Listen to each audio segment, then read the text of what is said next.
Stone keeps the day for a while, even after sunset. You put your palm to the bathhouse wall and feel a quiet warmth seeping back, a small kindness returning to the street. Lamps bloom behind lattice work. Voices blur into an even murmur, as if speech itself grows round-edged here. You pass the threshold, and the door closes with a wooden sigh. Steam folds over your shoulders. It smells faintly of citrus peel crushed under a thumb, and of resin warmed until it loosens and rises, thin as ribbon. Light glances off wet tile. The ceiling beads with constellations that drift, gather, vanish. A boy carries a copper ewer, water clocks in it with a gentle body, a sound as calming as a doze. Towels live on hooks like pale birds at rest. You are neither hurried nor late. You are simply inside the evening. Sandals whisper. The stone underfoot is not slippery, only smooth with generations of steps, a patient polish. You sit on the bench along the warm wall, and the heat enters joint by joint, unlocking small doors, shoulders, neck, the hinge at the base of the skull where the day keeps its keys. Breath lengthens. The room breathes with you, a pulse you do not have to manage. Someone laughs, but the laugh is low, like a bell turned in cloth. Conversations around you are ordinary. Ships in harbour, a cousin's wedding, the price of dates. Nothing sharp. The hammam is not a secret society. It is a civic habit, a place where the body learns the grammar of ease. Scent does some of the teaching. Frankincense grown conversational, not ceremonial. A memory of orange. Clean linen that will wait until you are ready. In the corner, an attendant dips a bowl and sluices a shoulder. Water lands and runs in a silver sheet. The bather inhales and then lets the breath fall back into the room. In cities along this coast, baths like this are ordinary architecture, as expected as a market or a well. They are less about indulgence than routine. Heat loosens, scrub renews, coolness seals. The mind follows. The law outside may be stern where wine is concerned, and sermons anywhere may speak against excess, yet here the elevation is simple. Warmth and water, shared, and paced. It is a way to ascend a degree or two in mood without leaving the ground. The stones know how to do that. You lean your head back and let them. An attendant approaches with a bowl of foam softened by oil. He does not ask questions you must answer. He gestures, may he wash the hands. You nod. The motion is slow, courteous, practiced. It has the kindness of craft. You watch the slick mirror the lamps. When the rinse comes, it is a small rain, and then the rough mitt, and then another rain. Your skin learns the boundary between heat and burn, between pressure and pain. The boundary moves towards comfort and then stays there. You notice your breath again, untroubled. A traveller might write about this, and some do of steam, of order, of the way people here tend to bodies without hurry. Those notes will find shelves in other cities, where readers will imagine a bathhouse as a theatre. But from within, the scene is smaller, kinder. The ceiling drips, the water purls, the ewer knocks the basin once, and the sound goes out like a ring on a pond. If there is uplift here, it is unremarkable, which is to say, it is trustworthy. You rise slowly, and the heat follows like a companion that understands you. In another chamber the air is hotter, and the floor warms the arches of your feet. You lie on stone. The stone remembers sunlight. Through the open high window, fragments of harbour reach you rope thuds, gulls arranging themselves in the dusk. No cup passes your lips, no powder touches your tongue. Still the edges soften, thoughts unknit, and the weight that collects behind the eyes becomes a smooth, obedient thing. If anyone asked how you have changed, you would have no story to deliver beyond this. Your breathing has lengthened, your hands are quiet, the room has rounded the angles of the day. A bowl of cool water arrives, and the surface trembles with your reflection. It is not a mirror that judges, only a lake the size of a plate. You touch it and send yourself outward in small circles. The attendant sets down a bundle fresh linen, a cloth scented with something green, mint, perhaps, or a cousin to mint, carried here with spice and glass along the same routes that move stories and seeds. You think of ships asleep at anchor, their ropes humming the lowest notes of a song. When you sit up, the world comes back in steps. First the light where it gathers on the rim of a copper basin, then the quiet of hands working in soap, then the silk of water, leaving skin. There is a rhythm here, warm, rinse, cool, rest. The rhythm is not hidden knowledge, it is a public kindness. A city that keeps baths keeps a way to make its citizens lighter without making them careless. On a shelf by the doorway, wrapped in waxed paper, a resin dark as tea glows faintly. Someone breaks a crumb and feeds it to a coal. The room receives it, as if greeting an old friend. The scent is measured, not a cloud to stagger under, but a ribbon to follow.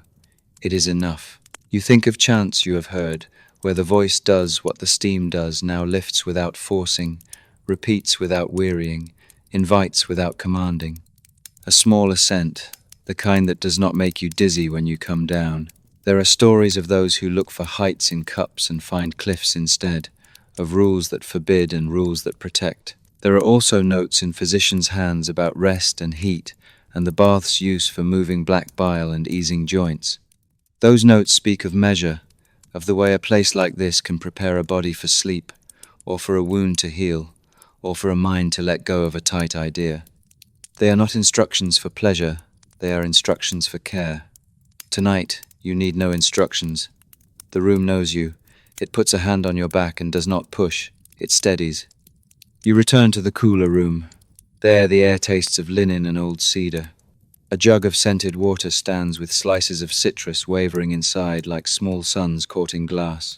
You bring the cup to your face but do not drink immediately.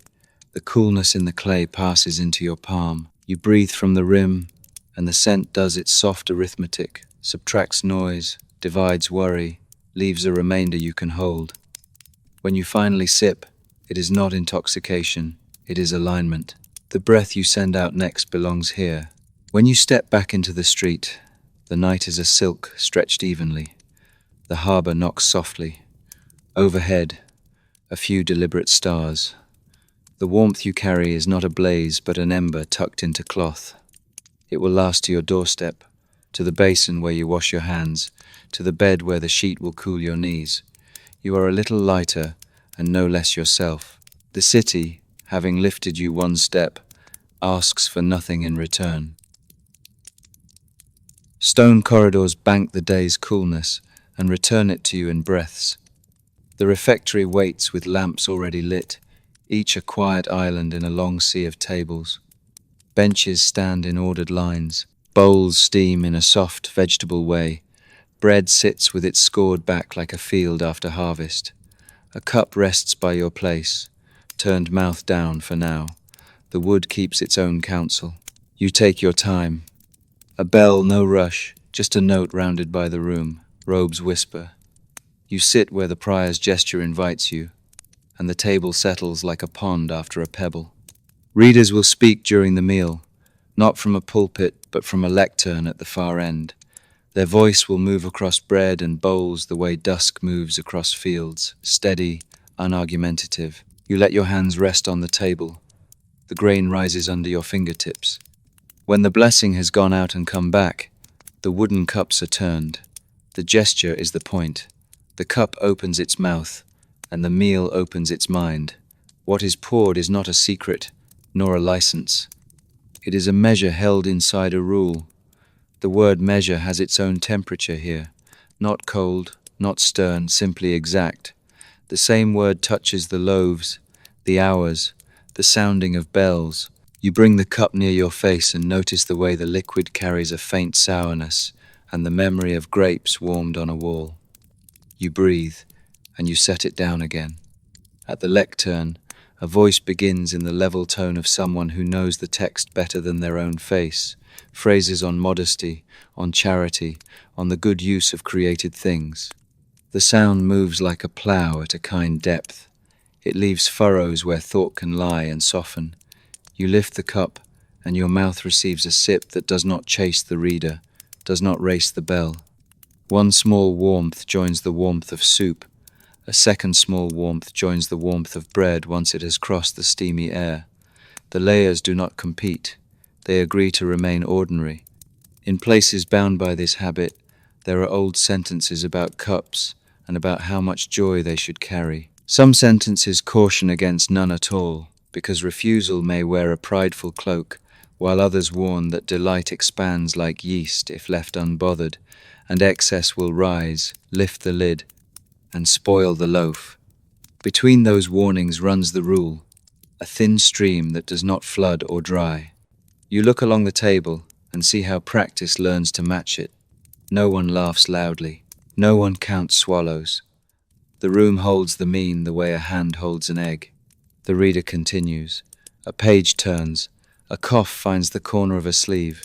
You notice how appetite and attention share a pace. Soup allows thought to steam without boiling, and bread makes a bridge for listening. The cup comes back to you at intervals that rhyme with the reader's pauses. Nothing in the room presses you to make the cup a crown, a torch, or a dare. The cup is a companion who knows when to walk and when to sit. You breathe out, and the breath does not ask for more. Stories reach you from outside in the cloister walk, down from the scriptorium, up from the kitchen courtyard about port towns where cups are taller and evenings louder. Those stories do not provoke judgment here so much as wariness. Joy is not the same animal as noise. Rest is not the same as forgetting. The rule seeks the thing that leaves the mind hospitable to prayer, to work, to sleep. A little wine under obedience is like a lamp trimmed low. You can see enough to be kind, and not so much that the world burns. A monk beside you breaks bread and gives you the larger piece with the practiced anonymity of a habit long learned. The gesture says nothing about desert or debt. It is a sentence without adjectives. You return a small courtesy you do not need to name. The meal gathers itself into a gentle amplitude. Ladle, loaf, cup, page. The bell is nowhere near urgent, but it is awake. It keeps time so that you do not have to. You do not have to. Occasionally, the infirmarian passes along the edge of the room, noting who eats with appetite and who needs a different bowl in the evening. A small book bears marks beside names. The book does not publish its news. Later, in the infirmary, a dose will be recorded, a change of regimen suggested, a night made easier by something bitter that does not belong at table. The distinction is clear in these houses. The cup in the refectory belongs to community. The draught in the infirmary belongs to care. Both are measured by the same steady hand, but they are not the same measure. At certain seasons, the reader switches to a life of a saint who understood hunger and understood joy and refused to bully either. The phrasing settles into you like warm air into a wool sleeve. The cup returns. You take another short sip and find that it has the same size as the first. What has changed is your attention. It is easier now to notice the ordinary goodness of the soup's herb, the olive's salt, the sound of wood on wood, as someone far down the table adjusts their bowl. Your body does not ask for more than the rule promises. The room approves. On another day, you might hear a voice from the infirmary garden speak about vines and humours, about how certain fruits warm or cool, dry or moisten. Those words are part of a larger care, a lattice on which practice climbs. They are offered here without recipes, without numbers. They serve the same end as the bell, to make enoughness audible. You look again at your cup. It is small, and it is not empty. The shape of it tells your hand when to stop with more courtesy than refusal. When the meal ends, the reader says a last plain sentence, and benches lift and settle with a soft tide of movement. You turn your cup mouth down again. The action closes a door without a bolt. No one inspects your lips or your eyes. The room trusts that the cup has remained what it is, a part of the meal and not its captain. In the cloister, cool air rinses the warmth from your cheeks. A few stars have entered the square of sky. They are spaced like notes that have chosen distance over volume. The rule breathes with you as you walk a companion without a tight grip.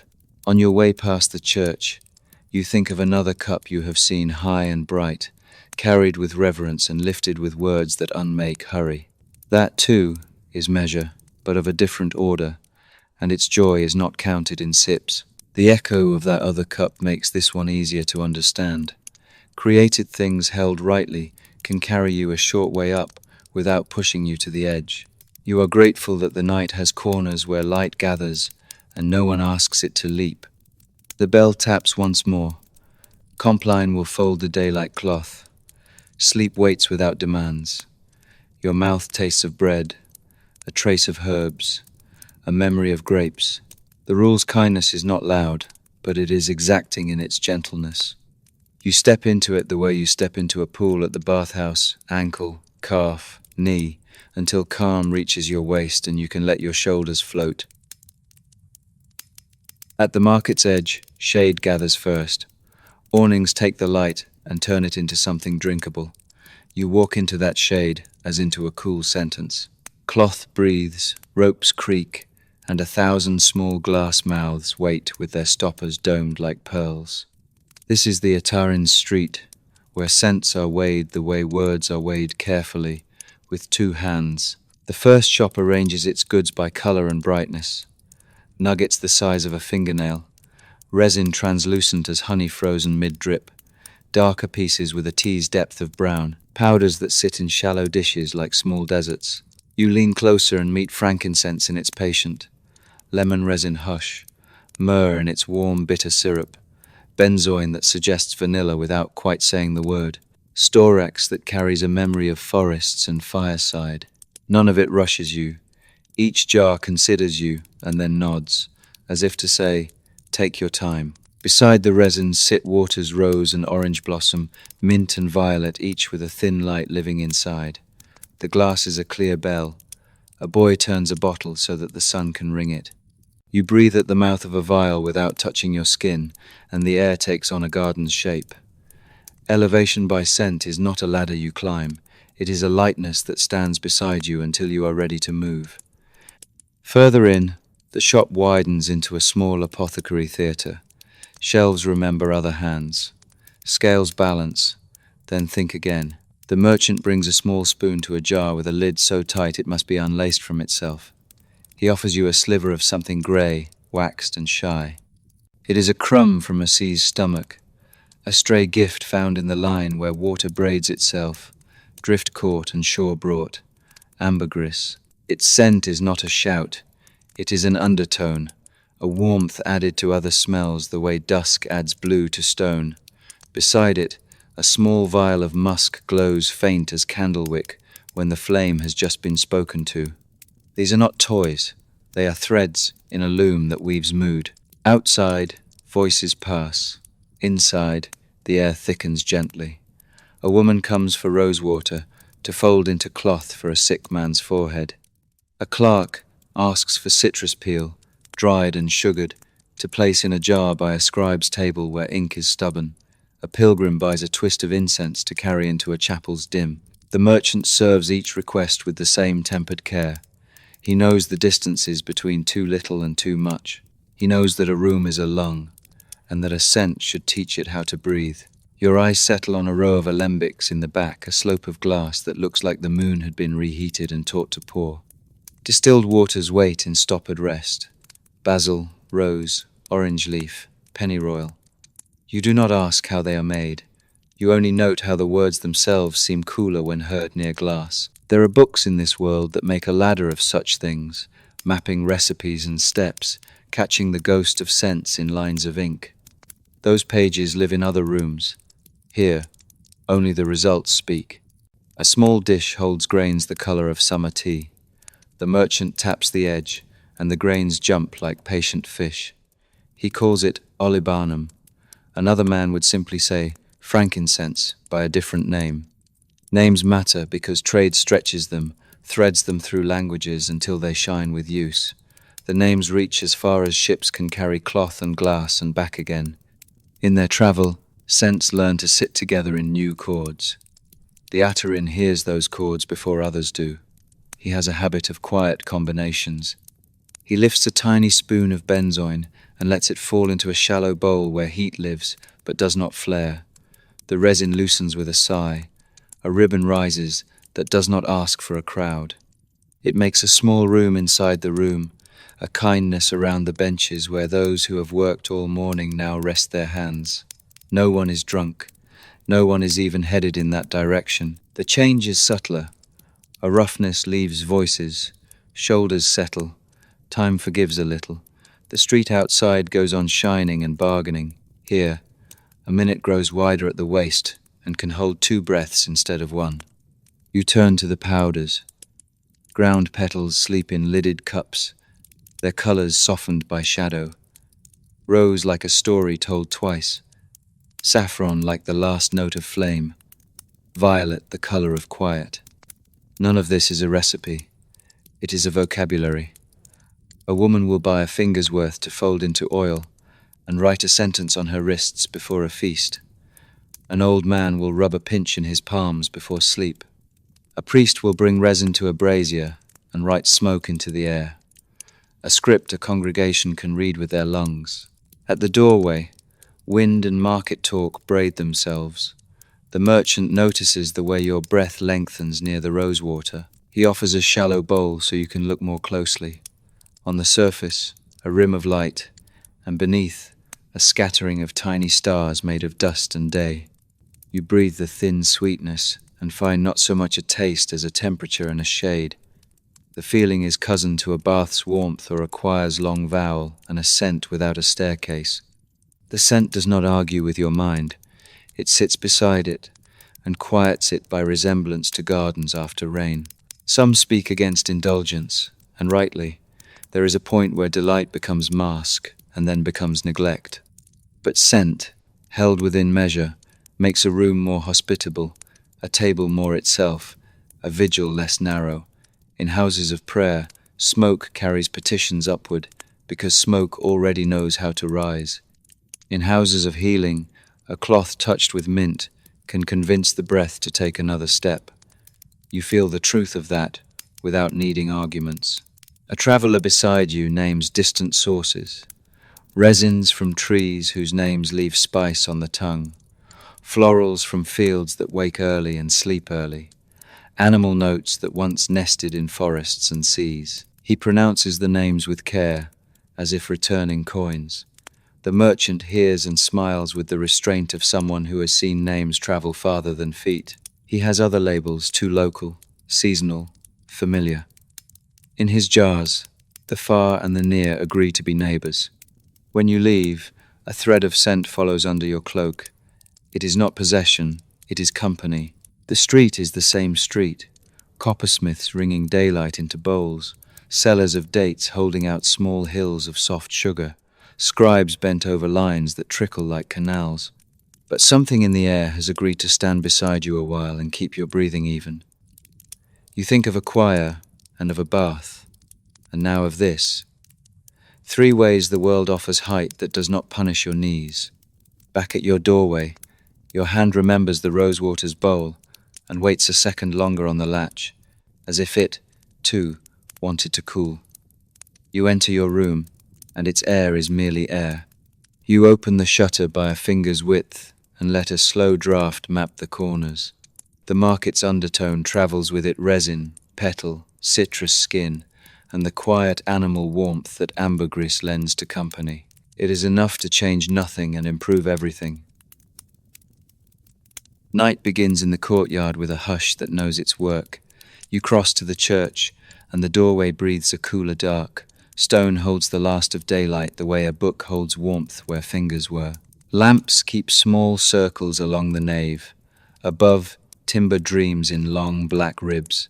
You do not speak. The place speaks for both of you. You take a stall in the choir where wood rises to shoulder height, a shelter that makes listening easier.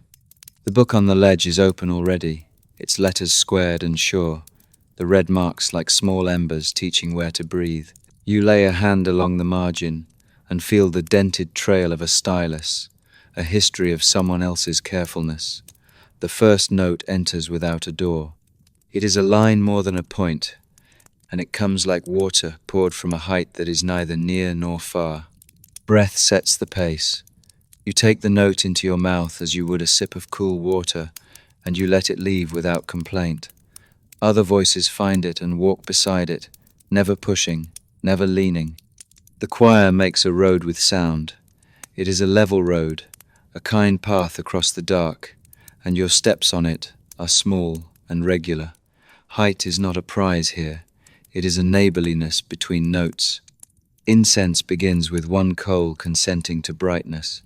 The thuribal's chain answers with a soft metal speech. Smoke rises as if it knew the way before it started, not a column but a patient braid. It turns the lamps to moons. Someone swings the vessel, and the ark writes a slow script no hand could keep without help. The scent is not a surprise. It is a memory of older rooms, of hands and breath and petitions that were not eloquent but were steady. The air learns to move like song. The words are simple, psalms that have watched over ship decks and sick beds and night watches in walls. Their age is not heavy. It is light enough to carry. The syllables fit in the mouth of anyone who has learned to say please and to say thank you. The chant does not decorate them.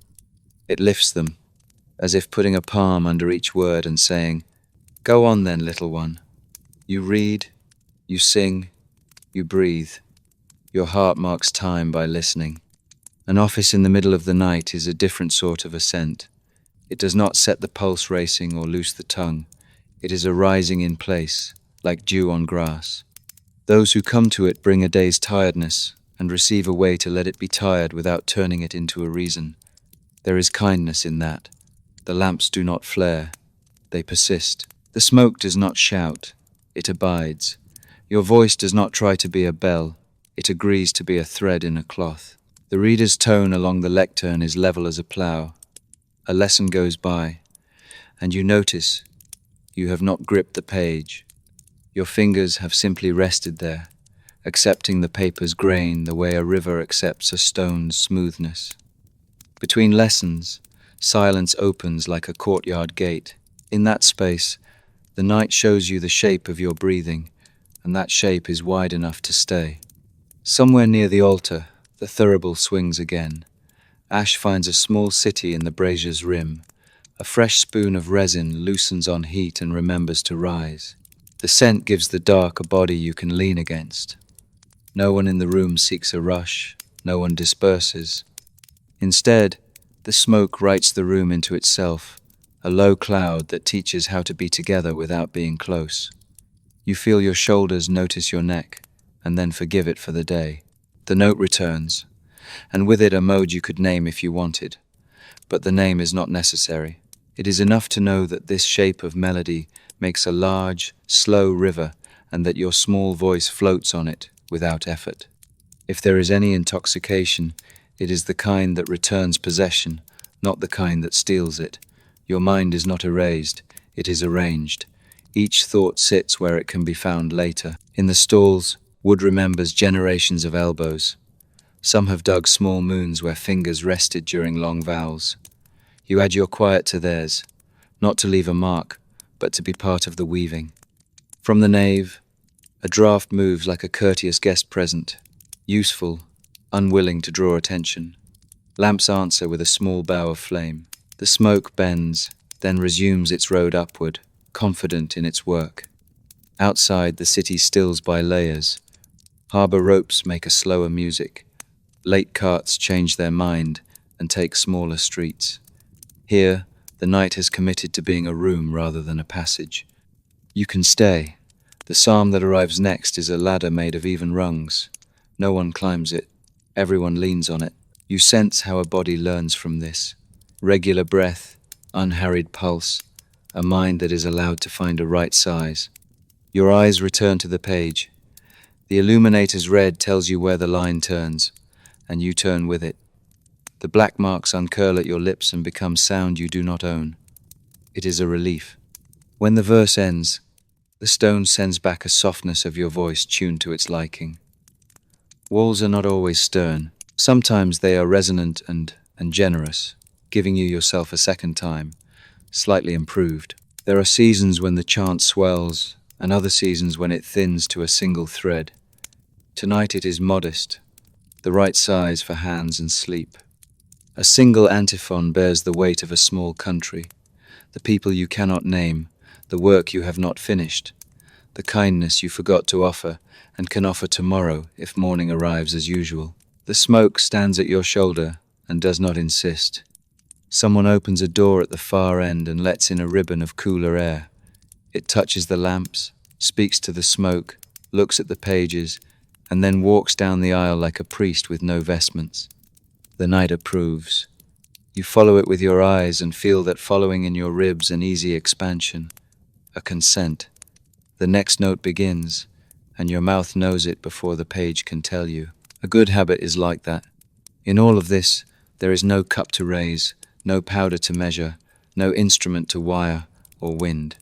The body itself is the instrument, and breath is the rule by which it plays. Scent adds a temperate shine to the air so the mind will sit still and not pull at its leash. The lamps keep company. The words do their old work of reminding. You are not lowered. You are not swung high and left to sway alone. You are lifted to a height that has handrails. When the office ends, the smoke writes its last sentence against the vault and disappears into the higher dark. Pages close with a sound like small doors kissing their frames. The lamps withdraw into themselves, always capable of one more hour if asked, but content not to be asked. You stand with the others and bow your head toward the place where no one is required to understand. Then you return to the courtyard and find the night larger than when you came and yourself smaller in a good way. Sleep is not far, nor is it impatient. Your mind stacks itself like neat cloth. The scent that has settled in your hair will travel with you a short distance and then let you go. You will breathe in your own room, not searching for anything, not resisting anything. The ascent has no summit. It has a landing with a bench. You sit there now, on the way to your bed. The ward learns your name before you say it. Linen does that by the way it remembers shoulders and returns coolness to the places that need it. You lie on a bed that has listened to other breaths and is willing to listen to yours. The rafters hold a calmer dark than the corridors. A window high on the wall makes a square of evening and places it gently upon the floor. The infirmarian moves like someone who has learned to be a hinge between day and night. His hands carry water, cloth, a small spoon, a ledger. You hear the ledger open a soft, papery consent. He notes the hour, your rest, the fact that pain has taken to knocking on the same door at the same time. He does not argue with pain. He negotiates its schedule. On a stool, a bowl sits with a scent that is not kitchen sweet but not unfriendly, a bitter warmth with shadows in it, a cousin to poppy that was pressed and dried and taught to travel. The smell is a sentence from far pages, do not fear me. Fear forgetting measure. The infirmarian knows this grammar. He arranges the room so that measure becomes easy. Your hands are not asked to be brave. They are asked to be present. Linen is lifted and turned, not for spectacle but for ease. A cloth cooled in scented water finds the forehead and teaches the skin to be less stern. You hear the priest's voice somewhere along the aisle telling a story that is half prayer, half keeping watch. The tale has a low light in it that comforts better than news. Tonight pain has more to say than usual. The infirmarian sees the way your jaw answers it, and the way your breathing tightens as if lacing itself for battle. He measures a kindness, not by guess but by habit, learned from books and from nights, from mentors and mistakes survived. He is not a merchant. He does not sell relief. He is a steward. He lends it. The draught is small. It smells of the field in shadow and of a shop where herbs hang like sleeping birds. You take it the way a door takes oil without surprise, just with less friction after.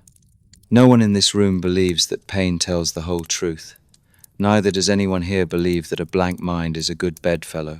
Between those beliefs runs a thin, careful stream, enough to let the body loosen for stitching or for sleep, not so much that the self drifts out of reach.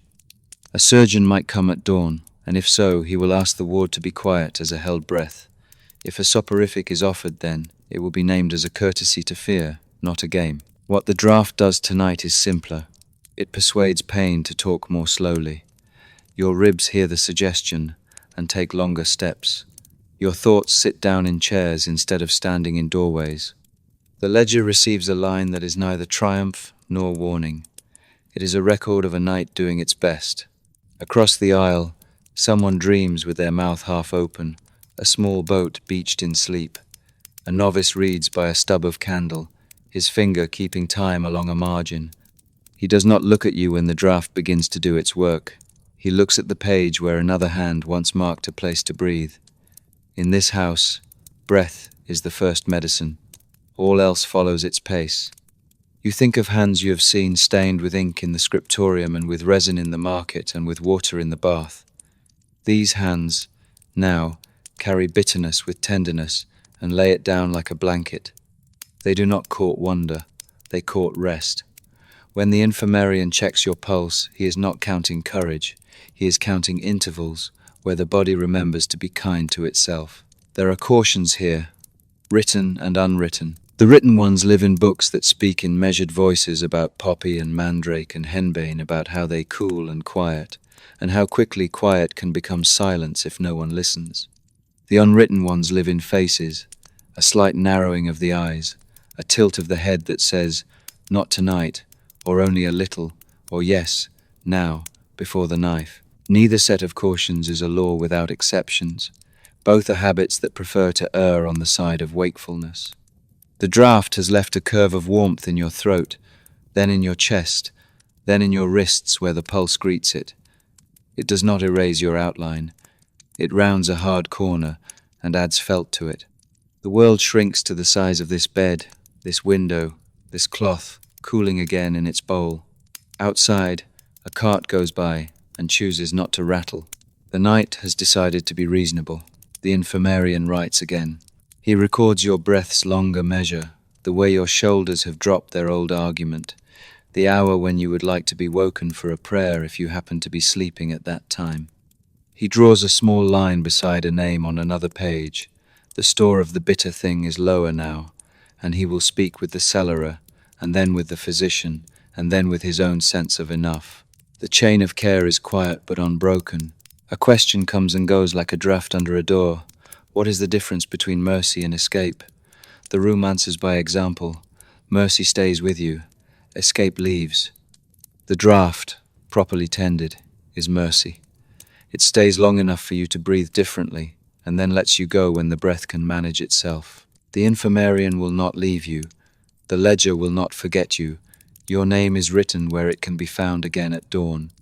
In some places, men argue about cups and rules, about laws that forbid and lives that must work. In the ward, arguments lower their voices. Intention is not a word here, it is a practice. The spoon measures care. The hand that lifts the spoon measures attention. The face that watches after measures humility. None of this would comfort a statute. It comforts a person. You sleep and do not fall. The bed holds its shape around you, a low country without cliffs. When you wake, the window has moved its square of light. The taste in your mouth is small and earthy.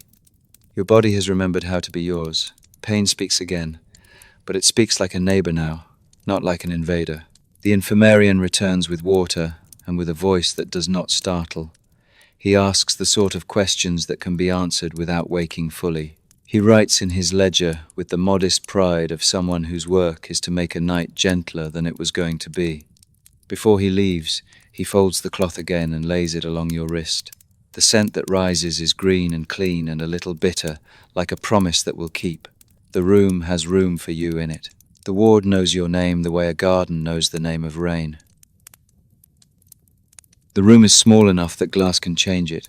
You step inside and feel the air discover a new patience, as if a quiet animal had decided to sit here and breathe.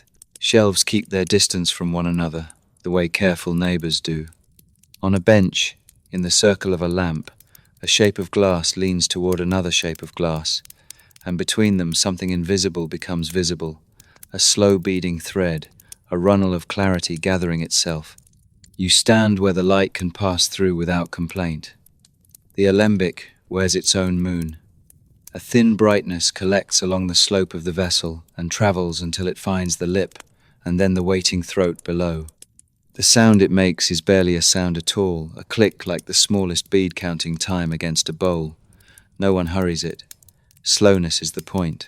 Elsewhere in the city, night markets balance noise and spice. Here, the city's intelligence takes another shape. Recollection, measure, the patient work of teasing one thing from another and learning what each feels like on its own. You are not here for spectacle. You are here to listen to the breath of a tool that was taught to breathe from fire and from glass. The apothecary moves with respect for both. He checks nothing you can see. He watches instead, and the watching is a kind of touch. He makes small adjustments you cannot name, and yet you register them as the way one might center a picture or straighten a collar, courtesies that keep calm from slipping. He does not narrate. He lets the room have its hush. Under the light, the clear run returns to the gathering flask, drop after drop with the patience of a monk counting psalms. Rosewater stands nearby, an elder cousin, already at rest. Orange leaf too, a green shadow in glass. A separate vessel contains something sharper, a presence with the warmth of a hearth seen from a lane. The apothecary acknowledges it with the same deference he gives a scalpel. Not for table, not for thirst, for the work of medicine and its allies. Preservation, extraction, the lending of warmth to blood gone thin with years. You do not ask how much. He would not say. He would not because he cannot answer without making a recipe. And this house is not a book of how. It is a book of when and why and with whom. There are pages elsewhere in Bologna, for instance, where a learned man speaks of the living water drawn from wine, praises its quickening, and warns of its pride if flattered. Those pages use the word life, because the thing wakes what it touches, and because it must be treated as if it had a temper. The apothecary treats it so. He keeps it behind intention and under key. Glass arrived here by ways you could draw with your finger on a map, ports with names that taste of salt and date sugar, islands that turn sails into white birds, furnaces whose sand remembers hands. The shapes in this room are the shapes travelers describe and then fail to describe. Words are blunt against their curved patience. You look through one and see the lamp turn into a coin of light with a trembling edge. You look through another and see your own face made kinder by distortion. The apothecary offers you nothing to drink. He offers you instead a seat and the useful warmth from a safe distance. You sit and watch the way the benchwood takes the heat into itself and gives it back modestly. The room smells faintly of florals taught to be quiet, of herbs whose green has been convinced to step forward a little, and of something clear and keen that asks for gloves and for purpose. Elevation here has no audience. It has a purpose and a gatekeeper. He shows you a ledger not because you read it, but because seeing it works on you. Columns carry names of waters and notes on patients whose nights were too long or whose joints resisted persuasion. A winter where coughs held on. An old sailor who found that a spoon warmed him enough to remember the right song for the morning bell. Some lines end with, to be withheld, others with, to be tried again at half. Caution inks more words than praise. It is the same script you saw in the infirmary, the same humility behind a different counter. You notice how the lamp's wick shortens while the drip continues unchanged. Time in this room does not move according to oil, but according to patience. The apothecary wipes the outside of the glass as one wipes a brow. He lifts, turns, lowers with a grace learned from repetition and from respect for breakage. He knows how little it takes for clarity to become loss. On the wall, a shelf of retorts sits like a choir of translucent birds. They have necks that ask not to be hurried. He speaks a few names softly, not to impress you, but to keep company with the work. Basil, mint, rue, rose, orange, quince. Then one or two Latin words that fall like small pebbles into a clear channel. You recognize some from markets and gardens. Others belong more to books. The mix of them here feels less like a secret than like a conversation in a language polite enough to be exact. You are welcome to listen. You are not expected to say much. In the corner, a small chest holds sealed bottles with wax-impressed marks that would mean little in the lane but matter in a room where care must be counted. One is lifted and turned and put back. The apothecary looks at it as one looks at a knife before cutting bread, a glance that contains a whole ethic. It will not be used tonight. Tonight is for water that smells like leaves and remembers the morning. The sharper thing will be asked to visit when a pulse asks for warmth it cannot find alone, or when a tincture would rather have a quick companion than a slow one. You think of the gardens where petals learned to surrender themselves to water, of markets where resin offered itself to coals, of choirs where breath taught stone to be kind. This, too, is a way the world becomes more itself. It is not a balloon to lift you by surprise. It is a ladder left against a wall for those who must climb a little to reach sleep, or to meet pain halfway before they speak terms with it. Someone knocks. A messenger from the infirmary asks for rose and for orange leaf, and the apothecary nods, as if approving a sentence. He decants with the economy of someone who will have to explain later why this bottle is lower than it was. He wraps the glass in cloth as one wraps a child's head against the wind. The messenger leaves with a thankful breath and a careful gait. When you are alone again, you look at the slow beading and feel that you are watching a demonstration not of power, but of restraint. The room could do more. It chooses not to. The fire could insist. It is taught to behave. The glass could gather greedily. It holds to the rhythm it was given. Your own breath imitates this without trying. You discover you have exhaled without having to remember to exhale. There are tales in other quarters about men who set their mouths on cups of the living water and discovered in the cup a gorge. Those tales end in warnings more than in songs. Here, warnings do not need to lift their voices. Everything in the room warns by example. The tool is honored by not being asked to do what it would do badly. It is invited to do what it does best. Carry warmth into places that have forgotten it. Counsel a tincture. Make a winter evening less sharp for a chest that has worked too hard. The apothecary trims the lamp. He covers what needs covering, labels what must be found again in the morning, closes a shutter that had crept open, and let a foolish thread of night touch the glass with its chill. He asks, with the politeness of someone who serves both patients and pages, whether you will walk back with him by the longer street where the stones are less eager to turn an ankle. You say yes without words. On the way out, the room keeps its shape behind you, as if folded but not put away. The breath of the Alembic continues at its slow count. In the lane, you taste the city the way a tongue tastes the last of tea from a cup heat in memory, sweetness in idea. You carry no dram. You carry a lesson about pace and about objects that make a promise and keep it by being small. At the corner, the apothecary pauses, as if listening for the room from the street. He nods once, satisfied that the work has the right speed, and then sets off. Your feet agree with the pace without consultation. A window opens and releases bread warmth. A cat considers the moon and chooses a different wall. The harbour rehearses sleep. The night feels more exact and less heavy than it did. At your door, you think of the word breath, and how many things in this city carry it. The thurible, the baths, the gardens, the glass. None of them unsettles you. Each lends you your own breathing back in a kinder form. You take that gift inside. Courtyards learn twilight by heart. You step into one and feel the day loosen its belt. A shallow channel carries water along the tiles with a whisper that makes speech polite. Orange trees keep their own lamps, blossoms that promise more than they ask. Benches take the weight of neighbors who have finished their work and put their hands somewhere quiet. On the table, glass winks. Not wine tonight. Not anything that quickens more than it should.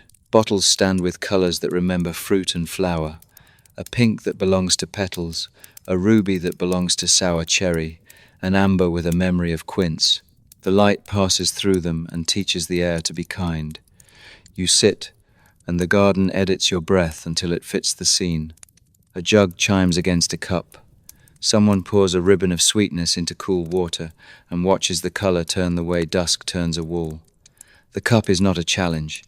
It is an invitation to be simple.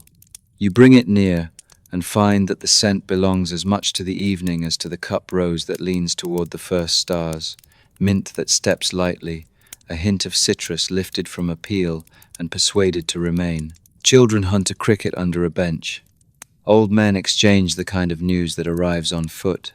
A ship leaving tomorrow, a cousin's daughter betrothed to a quiet boy with careful hands, a mule that pretends to limp only when its work takes it uphill. Laughter arranges itself at a height that does not disturb the birds. The garden keeps the scale. Sweets like these travel with books and boats. Sugar learns to be a companion to health, as well as to feast syrups that keep fruit awake when the orchard sleeps, cordials that remember spring and winter, waters that make the breath willing. The words for them move between kitchens and infirmaries, changing their clothes when they cross a threshold. A physician will call a syrup a vehicle for a bitter medicine. A host will call it the evening's kindness. Both would be right, and the garden understands both languages without needing translation. You notice how the jug sweats. Droplets find the curve and gather like small cousins. A hand traces one and leaves a clearer trail. The cup in your hand is heavier than its look suggests. It asks you to hold it. It teaches you the drink's pace. A wet rim, a soft rise of perfume, a sweetness that refuses to be loud. The water inside has learned manners from the garden. It arrives, does its work, and leaves without a speech. Someone sets a plate of sugared peel beside the cups, thin suns curled at the edge of a night. You take one and find its sturdiness cheerful. The bitterness inside the sugar keeps the mouth from forgetting itself. In that balance lives a small wisdom the city has practiced for generations. Joy in the right size lowers no guard and leaves nothing broken in the morning. Across the way, a woman dips a cloth in scented water and presses it to the back of her neck. The gesture is not dramatic. It is a sentence without adjectives. You recognize it from the ward, from the bath, from the choir. Care that prefers small means and dependable ends. The garden hosts such sentences. It lets them finish. The talk turns to plants, and to the years when rain arrived like a courteous guest, and to the years when it did not.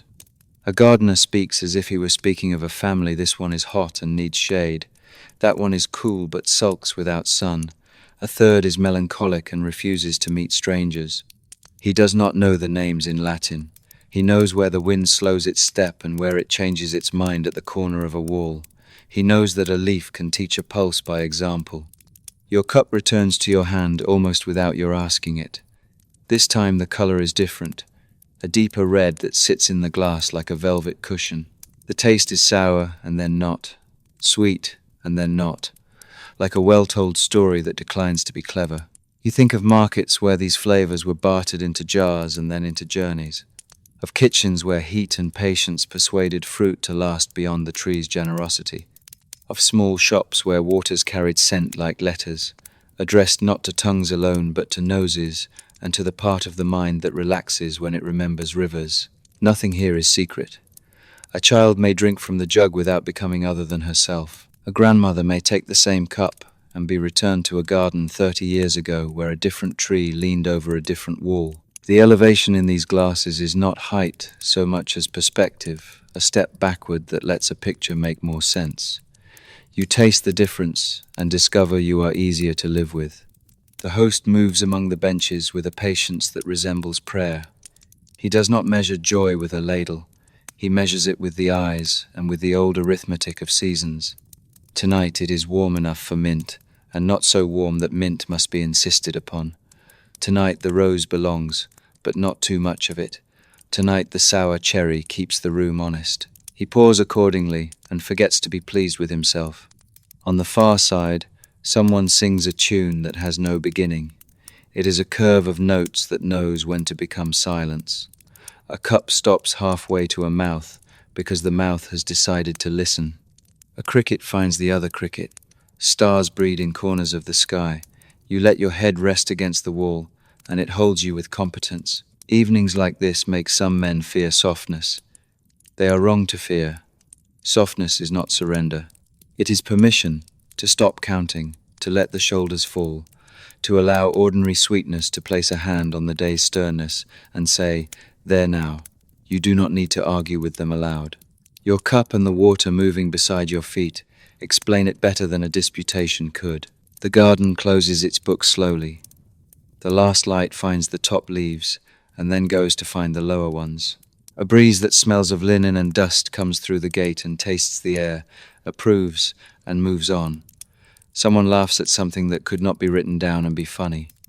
You accept that not every mercy can be sent to a library. When you set down the cup for the last time, a small ring remains on the table. It dries as you watch, a moon that has finished its work. The host ties a cloth around the bottles as if they were infants traveling. He thanks the trees in a way that would look like superstition in a court and like good manners in a garden. You thank him without words and stand. On your way out, a hand offers you a sprig of mint. You do not eat it. You keep it for its breath. In the lane, the city's heat has taken off its armor. A cat rehearses indifference.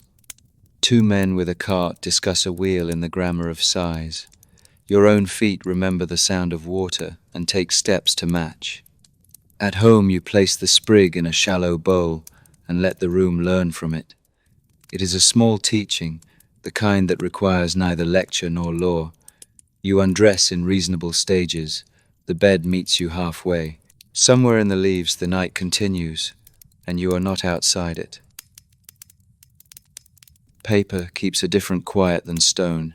You enter the study and feel the hush thicken around shelves, inks, and a table that remembers elbows. A lamp is trimmed to a patient flame. Windows hold out the street so that sentences can find their full length. On the middle of the table lies a book that has taught cities how to speak gently about bodies. A canon, squared and careful, margins practiced by generations of fingers. You do not sit until the physician looks up. His eyes have the color of used bronze. He marks a place with a strip of linen and closes the book as if covering a sleeping child. The cover keeps a smell of leather and dust, the good sort, the dust that belongs to letters. He gestures to a stool, and the wood offers you a seat that has hosted worry and then traded it for sense. The first page he opens for you is not the beginning. He chooses a chapter the way a gardener chooses a bed in the evening, knowing what was watered and what will be rained on. Lines talk about temperaments warm and cool, dry and moist, and about how bodies travel among them over the course of a life, a season, a night. The words do not command, they suggest. They are maps that admit the world is larger than maps. He speaks in a tone that protects the book from showing off. For pain that is a poor listener, he says, some plants speak more clearly than others. Their voices carry farther, but voices that carry can also shout. The task is to teach them manners before they enter a room. You recognize the names without needing their weights. Poppy for quiet, mandrake for deep quiet, henbane with its shadowed hand. Each is a neighbor who must be greeted correctly or not invited at all. On a narrow shelf, jars bear tags with writing more careful than neat. The letters are made by someone who knows that a crooked mark can travel and become a crooked remedy. He turns one jar, then another, not to impress you with stores, but to remind himself of humility. The book is consulted again. Degrees, qualities, cautions, none of it becomes a recipe on your tongue. All of it becomes a mood in the room, restraint that still hopes to help. He opens a second volume thinner than the first, a ledger with columns and silences. Names, ailments, trials, rests. The writing is not heroic. It is kind. Here a woman whose joints argue with mornings. There an old sailor with a cough that rehearses winter year-round. A boy who dreams with clenched teeth. A pilgrim whose thoughts crowd the door and refuse to sit. Beside each name, notes about sleep, food, walks in air that does not punish, cloths cooled in water touched by mint. Only sometimes do the stronger neighbors appear, and when they do, they arrive in small words that refuse to brag. You watch the physician read without moving his lips. The lamp oils the margin into a quiet gold. He closes his eyes to see better and describes the balance he imagines. A night that needs loosening but not erasure. A pain that needs a hand on the reins, not a cut of the strap. A mind that should be arranged rather than emptied. He has learned this posture from pages but also from bedsides, from failures forgiven by time, from mornings when a patient's face looked more fully like itself, and he could say, "Today, the world returned you to yourself." He speaks of intention without using the word. A plant does not know the reason it is gathered. Only the gatherer knows. The city's laws may forbid cups in one quarter and frown at powders in another. Even so, rooms like this work by reasons, not rumors. Nothing here is for daring. Everything here is for staying. From another shelf he lifts a book older than the room and newer than the lamp. Its author's name is familiar, like a well-traveled road. This one lists simples with stories, where they grow, how they feel to the tongue, which neighbors they quarrel with. He taps a fingernail at a line about a resin you have met in smoke, now advised for a throat that refuses to be comforted. He taps another line warning that a leaf desired by many refuses companionship with a certain seed.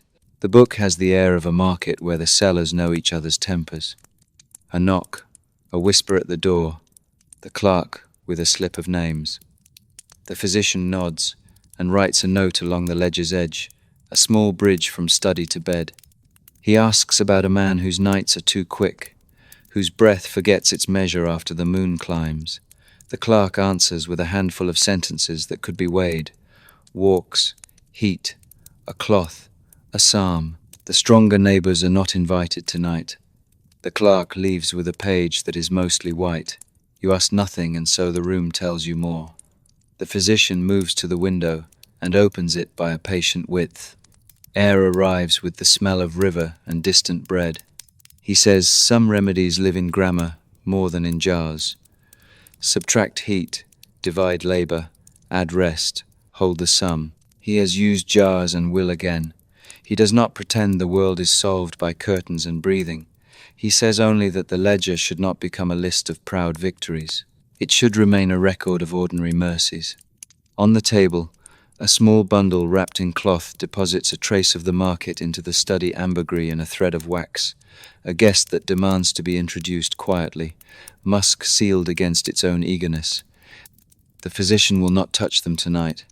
He writes their names into a corner for another patient whose sleep refuses to be called by its name. If they are invited later, they will be invited as one invites a strong uncle to lift a chest and set it down, not to carry the house away. You notice a narrow bookmark made of a feather's shaft. It points to a passage about caution. There are plants whose kindness arrives with a companion who must be escorted to the door immediately. Otherwise he stays and eats the pantry bare. The line could be about men as easily as plants. The physician smiles without humor. He has seen both kinds of guest. He turns to you and asks for your hands. Not to read lines, but to watch color and feel temperature. Warm, but not hot. Drying, but not dry. He listens at your wrist, looks once at your eyes, once at your tongue, not to interrogate, but to let the body speak a paragraph. He nods, as one nods at a good copy.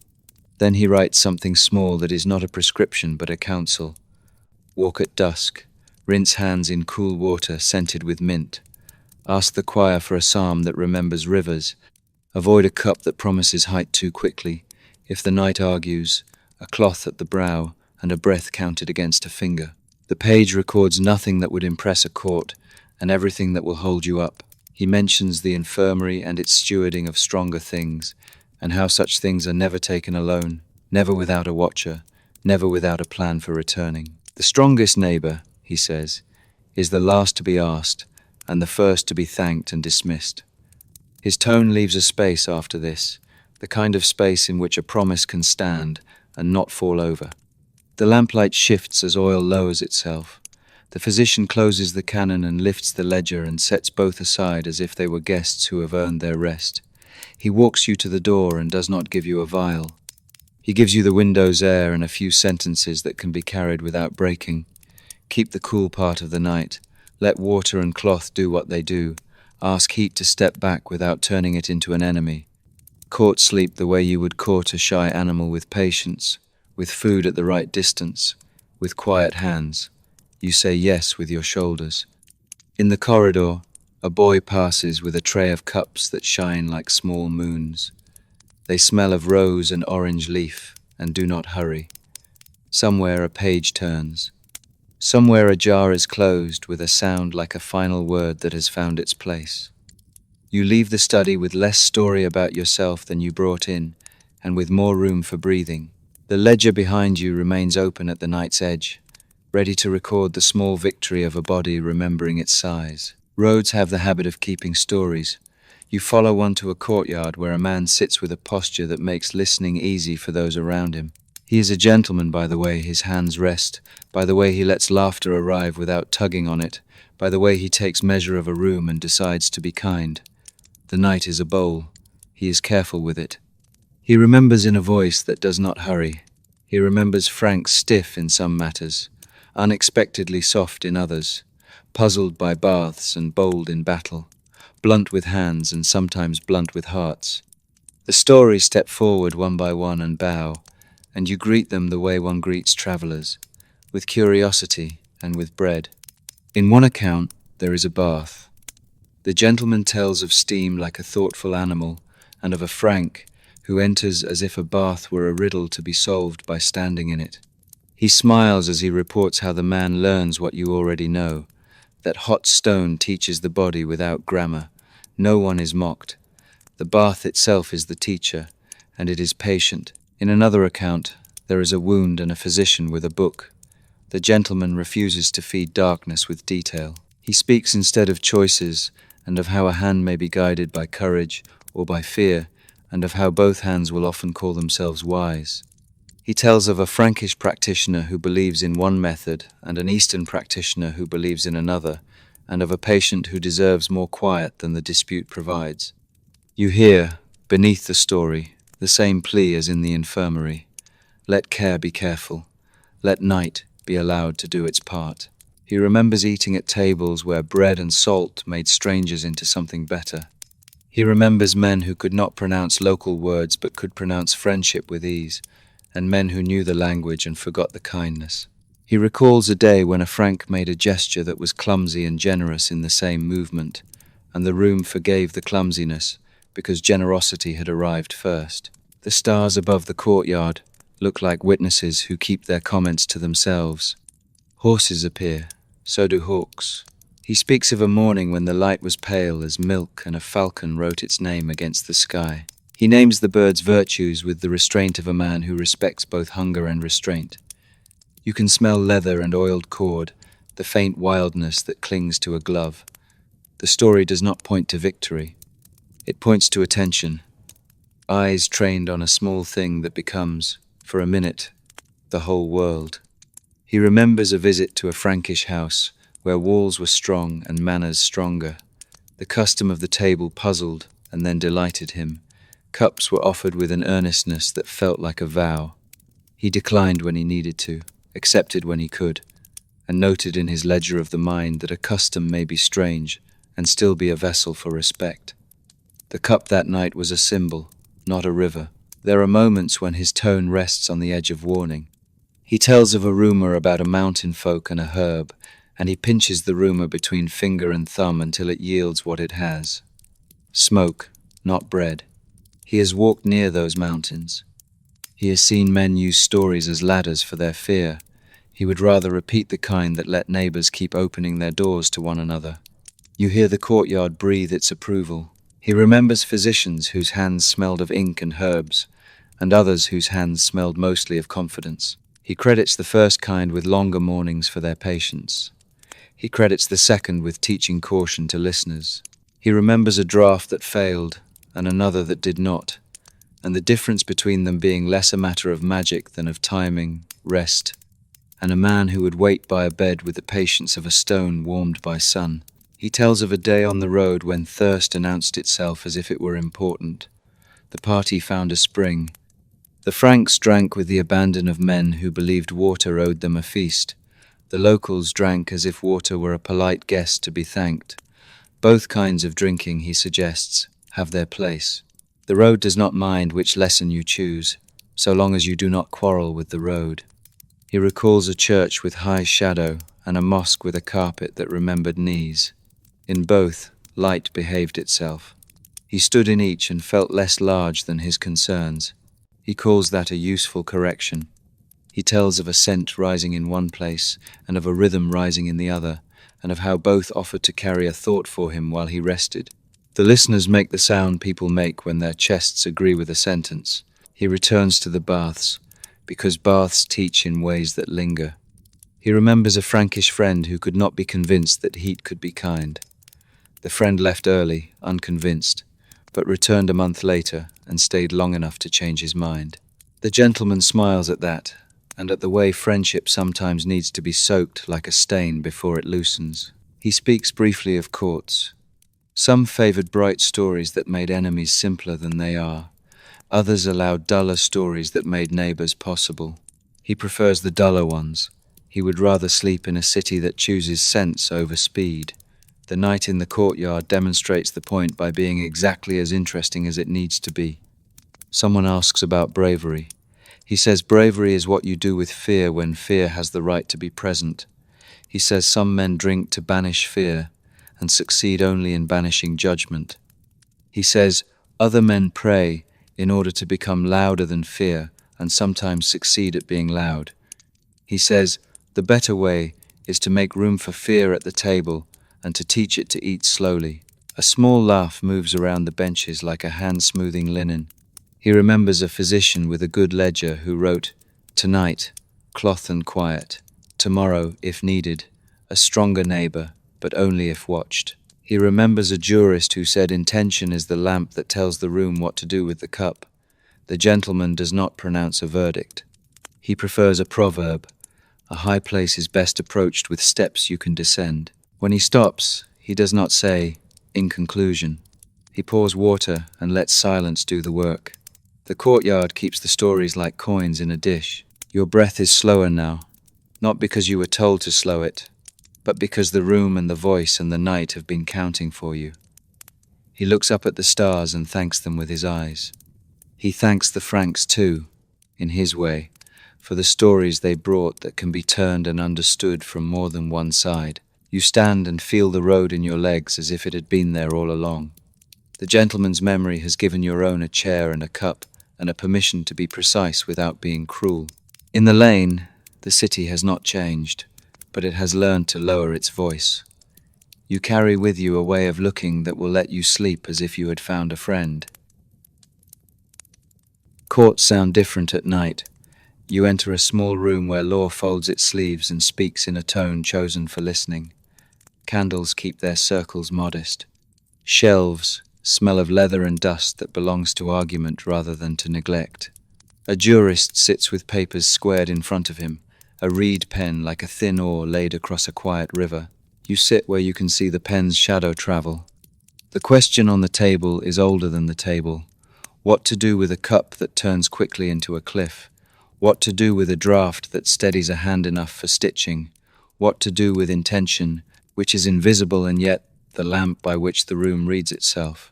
He begins with words. Everyone in the room already knows verses and reports that treat wine as a door best kept shut. His voice is not thunder. It is weather fit for crops. He lays down what cannot be invited to a feast, and then raises what cannot be refused at a bed. Pain, fear, a life that presses for help. Between them, he draws a line you can step over in only one direction, from prohibition toward necessity, and only with a watcher. He speaks of names. Some call everything that intoxicates by one name. Some distinguish between a grape's fire and a date's cloud. Some argue about the cup's strength and about whether weakness excuses or merely delays the wrong. You hear not a quarrel, but a series of careful ways to say, "Do not be fooled by labels. Be exact about effects." The jurist prefers the wording that leaves no glamour on the cup and no despair in the ward. A clerk reads a case in a voice that belongs to corridors and to patience. A man in fever swallows nothing but water that forgets to refresh him.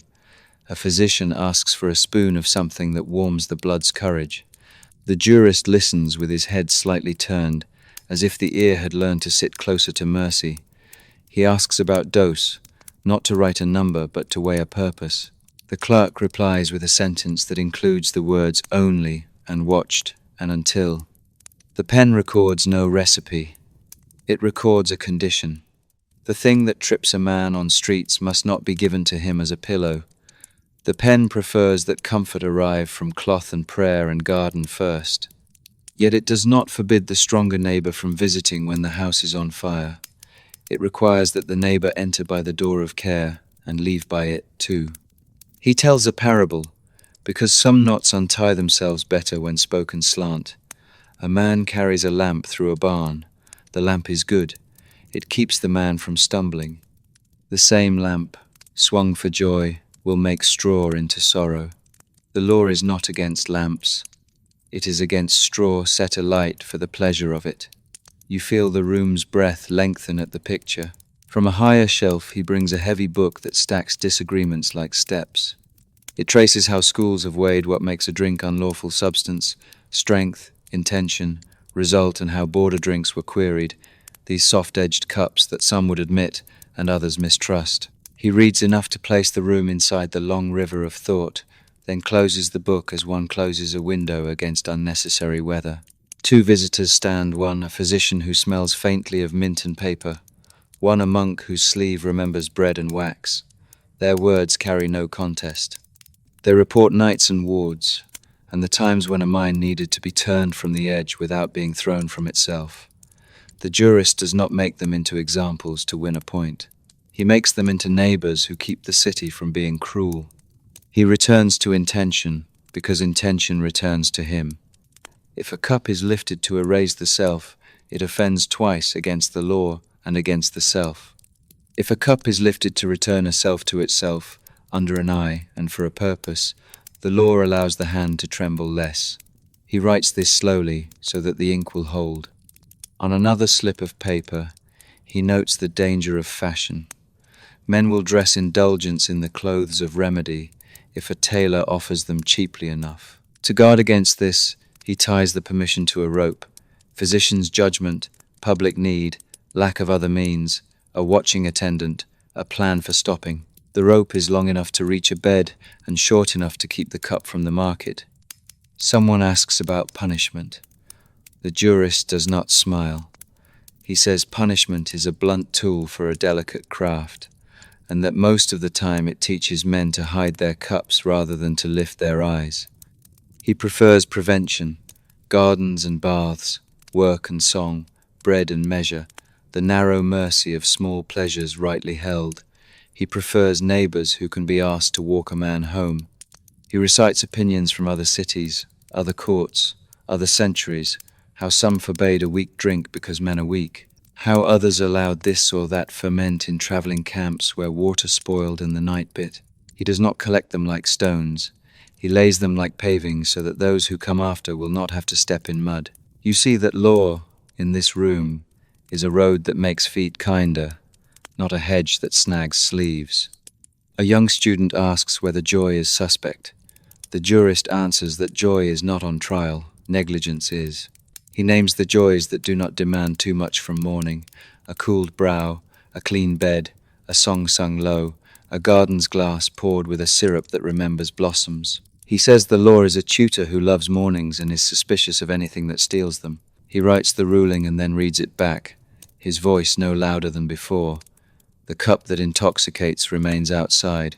The draught that steadies a patient may enter. Watched, the market sells neither excuse. The intention is written by the hand that pours, and by the way breath sounds after. He seals the page with a mark that looks like a modest moon. When you stand, the candles have shortened without complaint. The clerk sands the page. The jurist puts the heavy book back, where it will not oppress the room. The physician and the monk nod to one another, neighbors again along the same lane. Outside, the night receives you with the evenness of a law that prefers benches to cliffs. Your feet find a pace that belongs to streets, which will not surprise you. The city holds both the court and the ward and the market in the same hand. If there is height to be sought, let it be the sort that leaves a man able to read in the morning and to recognize his name when spoken. You breathe, and the breath answers with consent. The hospital breathes like a harbor at night, quiet, regular, ready. You pass beneath the cross that marks the door and feel the city step back, so that care can step forward. Lamps shelter under small hoods. The light they lend has good manners. Along the hall, pallets make a low country of linen and wood. The rule here is not thunder. It is bread, water, warmth, and a watch kept without vanity. An officer of the house meets you with a nod that already contains half a blessing.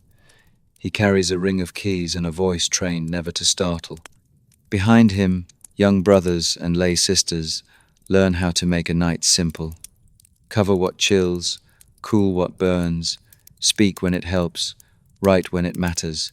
Their steps are soft but not secret. The sick poor are guests, not cargo. You fall into the pace of rounds, a hand to a brow, a question shaped so it can be answered by a nod, a cup that does not trouble the tongue. Here a broth that remembers the garden, there a piece of bread that has agreed to be gentle. A jug gives its coolness to a cloth, and the cloth returns it to a face. You learn again the arithmetic of enough. The rule of this house begins with food. Not rich, never thin enough to be scolding. Bowls leave the kitchen as if they had been blessed on the way. A brother murmurs the short grace that turns eating into something larger than itself. He does not watch to see whether mouths move. He watches to see whether mouths manage. Where management fails, he invites help with the ordinary dignity of a man offering a chair. The next ward keeps its own weather. Windows admit a careful draught. The lamp is turned down because fever argues against brightness. In the corner, a chest holds cloths and small comforts. Lavender sewn into a sachet, a square of linen that has learned how to please a temple, a basin that remembers the hands of 100 attendants. You set the basin down and hear the gentle consonant of wood on wood. Beds are numbered. Names are written. Beside each, a note in a script that values sense over flourish. Cough, looser. Appetite modest. Breath, steadier at the turn of the night. Where the line dips, the margin holds a suggestion, a cloth, a prayer, a walk in the cloister at sunset if the legs agree to remember how. The ledger has no room for pride, but it makes a wide space for patience. Pain is a commoner here, not a lord. It is treated, opposed, distracted, persuaded, and sometimes simply endured with company. For the worst of it, the stronger neighbor waits behind a different door and will come only when called by need and watched by 2 pairs of eyes. Tonight the need knocks softly. The officer hears and does not overrule mercy. A small draft is measured out of sight and brought as if it were a guest with a short visit. It works by reminding the body how to step back from the edge and wait for morning to do its part. You move again. A woman from the road sleeps with her hand still holding the string of a pouch. A boy from a ship keeps his eyes open as if light might forget him otherwise. A pilgrim mutters a city's worth of names and then lets them go. The night turns them gently. The brothers keep watch, the way gardeners keep water, moving along narrow channels enough to reach roots, never so much that stems bend in apology. At intervals, the bell speaks in a tone chosen not to wake any more than it must. It reminds the house that prayers are owed, and that prayers are also rest when said with sense. In the oratory, a handful of voices carry the wards against silence, not with volume, but with regularity. You stand near the door and borrow their measured breath. The words are simple. The cadence finds you and sets you back down at the right height. In a side room, the officer keeps a cabinet with a short list of keys. He opens one with the gravity of a man handling winter's last apples. Shelves show bottles whose wax remembers official seals and jars that attend to their own shadows. He looks and then looks again, not to make the room dramatic, but to keep the future honest. He writes 2 lines, one for what left, one for what will return in a quieter patient. The cabinet answers with a modest creak when it closes, as if to say, good. Diet keeps a second watch. A cook arrives with a cart that carries the night's warm things. He speaks with the pride of a man who prefers usefulness to applause. Bowls are set where bowls belong. He knows who will eat and who will sip, who speaks an older language and needs a herb to recognize, who trusts a certain texture because it means someone has paid attention. The broth steam carries a garden's consent into the ward. At a corner bed, a brother rubs a shoulder with oil, until the shoulder remembers that it is not a battlefield. The movement is small, the pressure thoughtful. You watch a face stop arguing with itself. The brother says nothing about his skill. He says the room is doing most of the work, which is partly true. Rooms can be taught to help if you teach them with lamps, with clean linen, with sentences that know when to end. The officer leans over a ledger and makes a neat mark beside a name you have begun to care about. Beside it, he writes a word that means, "Let's see again at dawn." His penmanship is waist-high, neither formal nor careless. You find yourself believing that the mark will be read in the morning, and that whatever it requests will be given as if it were the first request of the day, not the last of the night. A visitor arrives late, smelling of salt and travel. He has no wound anyone can regard.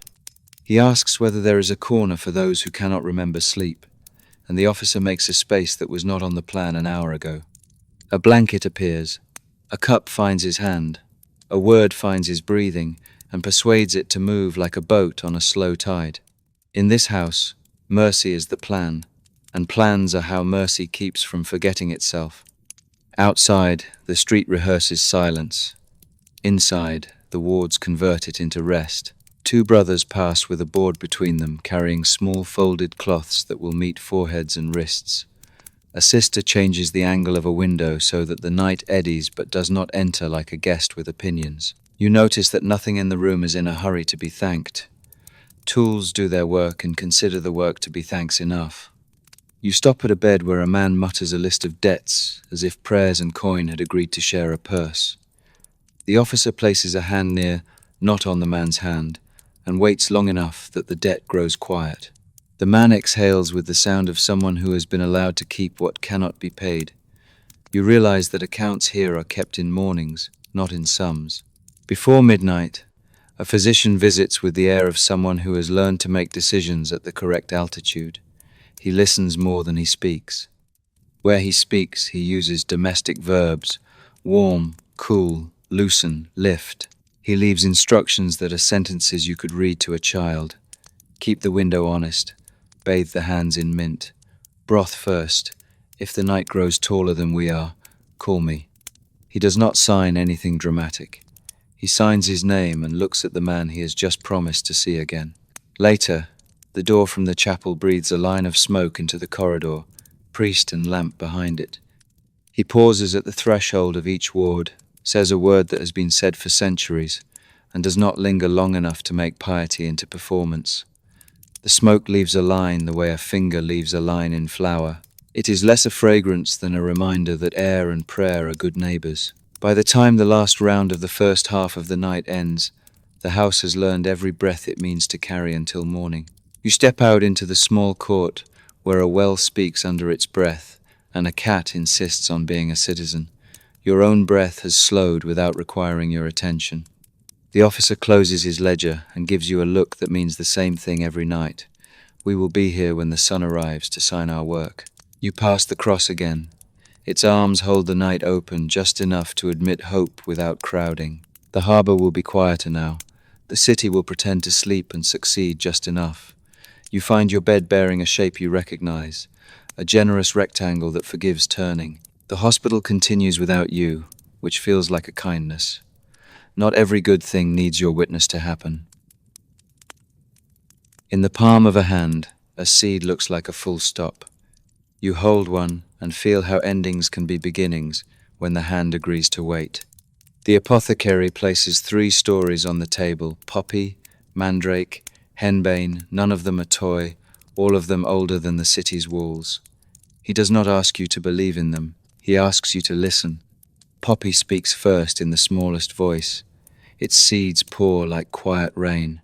Fields learn to turn their red faces towards soldiers' roads and harvesters' songs long before men named them consolations. In books that smell of leather, Poppy wears warnings the way a prudent traveler wears a cloak. Ready, present, not theatrical. Its virtue is a door that opens onto sleep.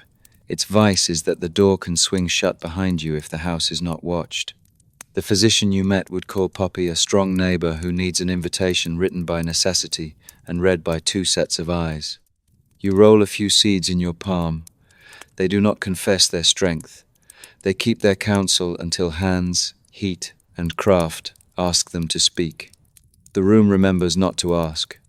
It remembers the rule of enough, to let a seed remain a seed when a story is sufficient, to call upon its deeper kindness only when pain will not consent to be a citizen. Poppy does not argue, it attends. Mandrake speaks in a lower register. Like a root carved by gods, it has gathered fear and music around itself, shapes that look like limbs, stories that look like warnings, harvest rituals that fill markets with more theatre than truth. The books trim away the spectacle and keep the caution. Mandrake cools the room quickly. A bed can, because of it, forget a knife. A mind can, because of it, forget its own gates. This is sometimes mercy, sometimes peril. The canon gives it a place in the map with fences on both sides. The ledger gives it a place in the corner with a key. The apothecary does not bring out the root tonight. He brings out stories that behave better than roots. He tells of a man who spoke back to pain after a long season of silence, and of a woman whose breath learned to lengthen again. He does not make the seed the hero. He lets the care be the hero. The way nights were divided into watch and sleep. The way food was coaxed into being kind. The way prayer walked with the bed to the threshold and stood there without asking to come in. Henbane waits until you are ready. Its leaves and seed heads carry the smell of shadow. Its flowers look like parchment with smoke written on it. It is not a plant that loves a crowd. In the books, it is presented with the same courtesy given to knives, useful when purpose is clear, dangerous when curiosity chooses it for a toy. Henbane lowers the lantern light in the mind. It is sometimes the right dimming, like drawing a curtain when noon forgets itself at a window. It is sometimes too much dimming, like night arriving in a sentence meant for afternoon. You notice how the apothecary speaks in verbs that respect boundaries: cool, quiet, darken, soften. He does not speak in quantities. He does not speak in recipes. He speaks in intentions, and in the company each plant requires: watchers, ledgers, doors that open both ways. He keeps a feather at hand to mark the page where caution is written large. He has seen men make myth into license. He prefers to make myth into advice. The three seeds together tell a fourth story, the story of how fear and relief meet in a room and agree to hold the same cup without spilling. In this story, Poppy is the friend who can persuade the hand to unclench. Mandrake is the friend who can stand between a mind and a knife. And Henbane is the friend who can ask a storm to pass through the head more quietly. None stays long. All are thanked formally at the door. In the lanes beyond the apothecary's wall, seeds travel in sacks among dates and cloth and letters. Traders do not bother to fear what is asleep. Scholars worry responsibly. Laws take long walks at night and consider which words will let mercy in and keep mischief out. The city itself develops a memory for what helps and what harms. You sense that memory in the way a sister lifts a cup in the ward, in the way a jurist pauses before a verb, in the way an officer of the hospital writes the words to be watched in a thicker hand. The books catalogue neighbours for these seeds, resins that calm the throat so that the chest can consent to less struggle, aromatics that convince breath to believe in itself, waters that recall gardens to the mind at hours when streets oppress. Some entries are stern. Do not let this plant meet that one. Keep that leaf away from this seed. The catalogue speaks like a good host. Here are guests who quarrel, seat them apart. Here are guests who soften each other, let them share shade. You learn to trust the catalogue because it loves mornings. You ask about sleep and about what makes it come as a friend instead of as a thief. The apothecary answers with a list that belongs to gardens and to kitchens, air that has learned shade, a bed that remembers the body's shape, a cloth with mint, a psalm that knows how to set a pace, a window opened by a finger's width, work that has been allowed to finish without pageantry. He says seeds may help when those things cannot be made to attend. He says seeds should not be asked to do what those things do better. On his shelf lies a book from a city across water. Its Latin title carries the smell of benches and disputations.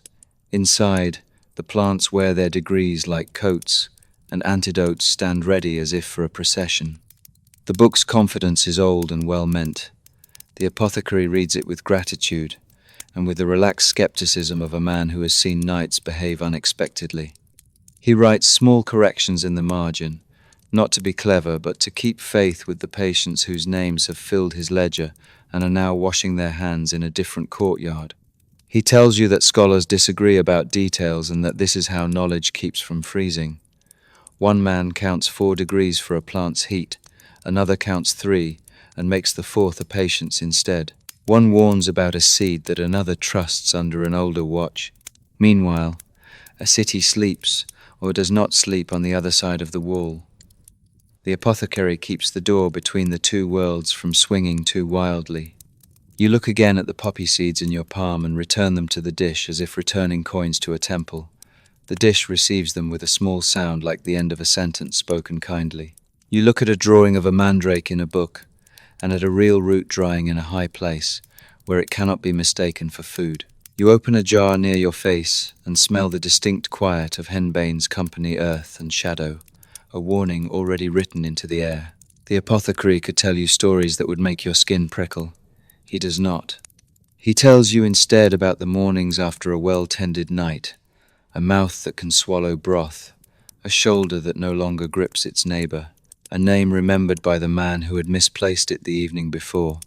He tells you about the times when the stronger neighbors were not invited, and rest arrived anyway through cloth, through water, through words, through time allowed to pass without interruption. You leave with nothing in your pockets, and your pockets are good with that. The city at dusk has learned the difference between elevation and escape. You have learned that seeds are not tricks. They are witnesses called to testify when the argument between pain and rest refuses to find a fair judge. They speak briefly. They leave when asked. They keep confidence. At home, you set your hand on your own chest and feel the ordinary rise that belongs to being awake and the ordinary fall that belongs to going to sleep. You count 3 breaths and find that the counting is unnecessary. The room has adopted the apothecary's pace. The bed has remembered that it holds you. The night makes the sound rooms make when they agree with themselves. On the table, a sprig from the garden lends a green sentence to the air. Outside, someone passes with a lantern that behaves itself. In the distance, a bell tells the hour without demands. You turn toward sleep as toward a familiar gate. You will not need seeds tonight. You are grateful they exist, and grateful they can rest. Mountains keep their own weather and their own rumors. You follow a path that was meant for goats and messages and reach a terrace where wind has learned to be polite. From here, roofs look like thoughts placed carefully along a ridge. A watcher nods. You sit where stone remembers sunlight and consider the difference between a story told downhill and a life lived here. Travelers like to fold mountains into pockets. They return to ports with words that flicker in lamplight. A stronghold as steep as a vow. Men who step quietly as cats. Gardens that make silence into a habit. In the telling, the path becomes sharper, the drop more dramatic, the air more dangerous, the men more strange. The sea makes stories want to perform. Ports encourage that sort of theatre. Mountains do not. You listen to the wind edit what you have heard.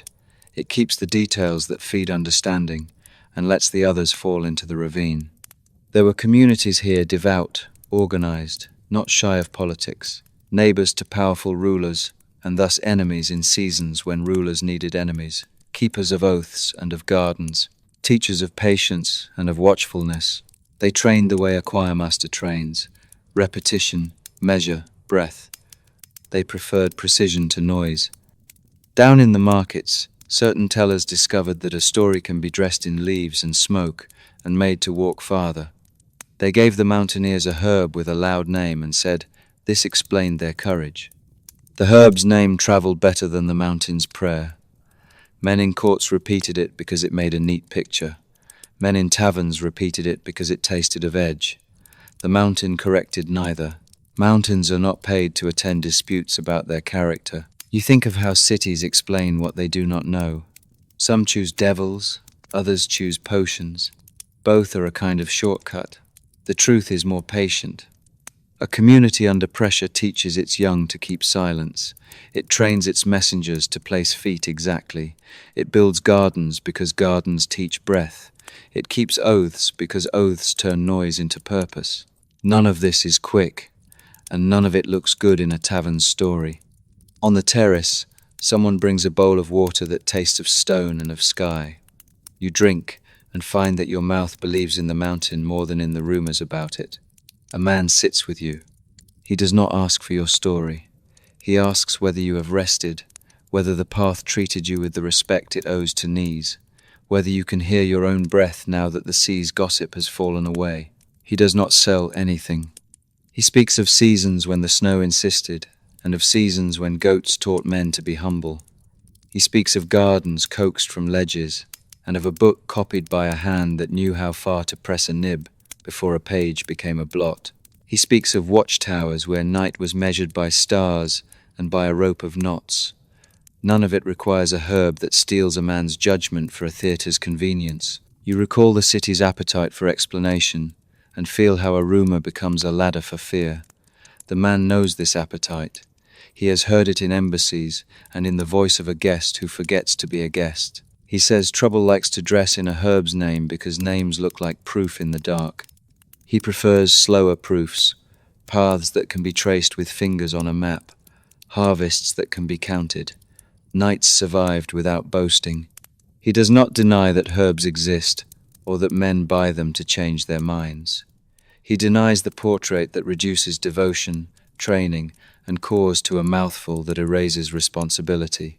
You think of jurists who prefer intention over rumor, and of physicians who prefer ledgers over legends. The mountain, like the court and the infirmary, keeps a book. It records watch, work, weather, and the faces of neighbors who came and went in peace. From the far valley, the sound of a bell climbs and becomes thin enough to carry without weight. The man listens and counts, not as a monk counts, but as a farmer counts. Notches in a year, signs that flocks are coming home. He says men in lowlands sometimes forget that mountains produce ordinary citizens, children who must be taught to carry water, mothers who glue winter with soup, elders who can predict wind from the way smoke behaves at a corner. He says, a people is not a rumor's costume. A hawk writes a line above you. Its shadow crosses your knees and disappears. The man smiles at the bird's thrift. He says the hawk takes only what it needs and keeps the valley honest. He wishes stories would do the same. He wishes they would take the truth they need and leave the rest to grow. He says, in some courts this wish is called scholarship. In others it is called suspicion of a good tale. He calls it respect. You ask about fear, and he names it a companion that sits at the edge of every cliff and says, look down. He says men make bargains with fear. Some make the bargain of noise. Some make the bargain of silence. Some make the bargain of a cup. The mountain prefers the bargain of patience. Watch the wind. Watch your step. Watch your tongue. None of those make a good stage piece. All of them keep a house standing. The sun leaves by the usual door. The mountain's shadow climbs its own body. Someone lights a lamp whose flame behaves itself in the breeze.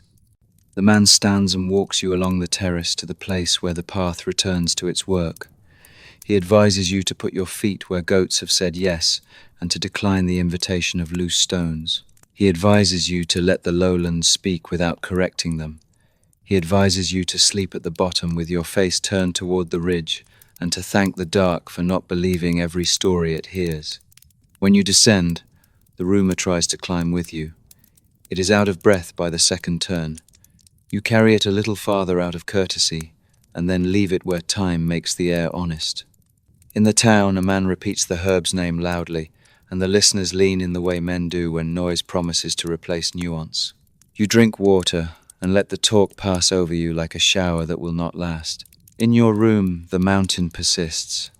You can still feel the steadiness in your legs and the courtesy in the wind. You think of books that have told the story in ways that attend to steps and ledges and oaths. They are not as popular as the other kind. They are more useful. You will read one before sleep and find in it the sort of height that does not make the knees foolish. You will close the lamp and keep the mountain's way of breathing for the night. At low tide, the causeway shows its spine. You step onto the stone and feel the sea breathing under your feet, a measured rise that teaches walking to be attentive. On your left, the harbour rehearses morning ropes, singing their brief songs, hulls turning in sleep, a lantern making a soft coin on black water. On your right, warehouses hold their breath, sacks, bales, jars, boxes, a library of textures stacked for the day to read. Ports are cities teaching one another their vowels. You hear it in the speech of sailors and in the way merchants count with fingers and eyes. The causeway is the line where these lessons cross. Here salt meets cinnamon. Here glass meets grain. Here a scroll travels beside a cone of sugar whose sides remember the mold that taught it to keep shape. You walk in the middle of these meetings and find that your own breath copies the harbour's patience. Carts arrive with goods that the night has cooled, pepper that rolls like small planets, ginger that smells like a warm thought, saffron asleep in folded paper, indigo that eats light and returns it slowly. A bale tears. A dark sweetness pours into a hand and then into a jar. Dates that carry deserts in their flesh. Men wrap their words around weights and measures. They disagree politely about what is fair in the morning and agree in the evening to do business again tomorrow. Trade is a rhythm as much as a ledger. On a long table, glass sits in rows. Bottles squat like sensible birds. Flasks lean and listen. Small vials shine with a brightness that seems to come from inside their own patience. You recognize the Alembic's cousins, the sloped shoulders, the thoughtful necks. They have traveled from furnaces where sand and fire learned to make a new skin for water and for scent. Lifted to the light, each vessel writes a different softness onto the air. Behind the glass stand cones of sugar wrapped in blue-grey paper. They are mountains with tidy slopes, a landscape that can be chipped with a spoon and turned into weather for a cup. Sugar came by water and by the hands of men who taught cane to stand in furrows that obeyed the sun. In kitchens and in apothecaries, sugar learns to keep fruit, to carry a bitter medicine, to persuade a throat to accept a draught that a throat might otherwise refuse. Technology here is a kind of tact. Sailors pass with bales of cotton that will remember the bodies they touch. Scribes pass with packets of paper that will remember the sentences they carry. A spice merchant fingers a cloth, and then a string of prayer beads, and then a ledger. None of these objects is surprised to meet the others. In the same breath you can smell tar, resin, citrus, and wool. The causeway lifts you a finger's width above ordinary streets and lets you watch the city explain itself to itself. At the end of the stones, a gate takes the morning's inventory. Jars of resin receive small taps, the sound of frankincense, clear and high, myrrh, warm and inward, benzoin, a low winter sweetness. A clerk scratches a tally with a patience that would have impressed a monk or a shipmaster. You think of the Aterin's street and of the apothecary's bench, and how glass and sugar, resins and waters all arrive in the same wagons and then diverge into prayer, medicine, and evening. A ship from the islands brings glass that will become windows for a chapel and flasks for a shop. A ship from the river mouths brings grain that will become bread for the hospital and thick beer for men who move stone. A ship from farther still brings words, stories bound in leather, names for tools, arguments about how to be fair. In the hold of one vessel lies a bundle of tubes and retorts wrapped against breakage, the alphabet of a small laboratory. None of this is secret. It is the grammar of days. You pause on the crown of the causeway and look back. Streets tangled like old fishing line, roofs stepped like seats in a theatre, a plume of smoke from a kiln that turns clay into cups that cool hands. You look forward. Open water, stippled with possibility, a wind that has practiced its shapes in the rigging all night.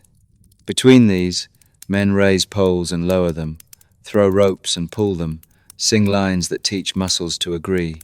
The sea answers with a long patience. It likes bargains more than it likes boasts. In a warehouse door, a man breaks a cone of sugar and fills a jar with careful shards. He does not pour, he guides. You think of gardens at dusk, and of the way sweetness there kept its promise, without forgetting its duty to keep the mind clear. In another doorway, a woman lifts a jar of rosewater toward the light. The water holds a small moon that obeys her wrist. She laughs softly when it escapes and returns. She has orders for a sick room and for a wedding, different corners of the same city needing the same substance to do different kinds of kindness. A barrel marked with letters from another alphabet leaks a thread of scent that reminds you of bark and of far hills. The cooper crouches and listens to the staves as if they were telling him a story about weather and travel. He will mend the seam with a strip of cane and a prayer said under his breath to whatever patron looks after wood that must learn to be a circle. The barrel will go to a storeroom that smells of promises and of patience. Overhead, a gull writes its lazy script. You can read it as, "Later, the harbour agrees. Later is the port's favourite word. Later is the time when fruit will be turned into a cordial, when a flask will be filled with a water that remembers a garden, when a jar will be warmed by a hand, and a patient will write a small thank you with a breath that has remembered its shape. The Causeway is the syllable between now and later." It would be possible to make this morning into a hymn for commerce. The city declines. It prefers prose. It says, "Ships bring what hands require to make rooms kinder." It says, "Tools cross water so that other tools can be fashioned without inventing them twice." It says, "The best journeys end as quietly as they began, in a cupboard, in a chest, in a shelf that knows its job." You are relieved by the lack of trumpets. At a makeshift stall, a glassblower's boy shows how a tube glows when it is asked to help the breath make a bowl. He does not tell you how. He shows you only the part where breath matters. The bowl thickens slightly at the lip, and the boy smiles because a cup that knows your mouth is a friend. He sets it down on the table beside a flask that will travel to the apothecary and a small bottle that will find its future in a reliquary. The same breath, 3 destinies. You return along the stones, and the tide has already begun its slow rehearsal of covering and uncovering. The sea does not argue. It repeats itself with honor. The Causeway will soon disappear, and then return, and then disappear again, and the city will have to remember how to cross by boat for a few hours. The lesson repeats. Nothing is permanent except the need for measure of wind, of weight, of words, of warmth. On shore, a porter sits and rests his back against a bale that has crossed more miles than a week can count. He eats bread with a confidence that suggests bread has never failed him. You sit nearby and drink water that holds a slice of lemon captured last night. The slice is the color of a small sun. You taste trade and time, and find both reasonable. When you walk away from the harbor, its vocabulary follows you. Rope becomes sentence. Sails become paragraphs. Jars become footnotes to a day that means to be legible. In your own room, a small shelf already knows this language. A vial that held orange leaf water. A cup that kept a garden's syrup honest. A cloth that learned mint. Technology is gentle at this scale. It is a bridge made to the width of a hand. By afternoon, the Causeway is a thought under water. The city behaves as if it will return, which it will. Ships lean their heads in quiet talk. Men fold ledgers, women fold cloth. Someone in a high room writes 2 lines about a delivery of glass and adds a note about the wind. You breathe and discover the morning has explained something without insisting. Height is not always a tower. Sometimes it is a set of tools that let a room lift you slightly and safely. The night loosens its fingers from the roof tiles. You wake before light finishes its first sentence and lie still long enough to feel the bed remembering you. Air comes through the shutter in a ribbon that knows the way. Somewhere a harbour clears its throat. Somewhere a lamp feels for its wick and decides not to insist. You breathe as if the room were counting for you. Water in the basin keeps a small moon. You lean over it and meet your face without judgment.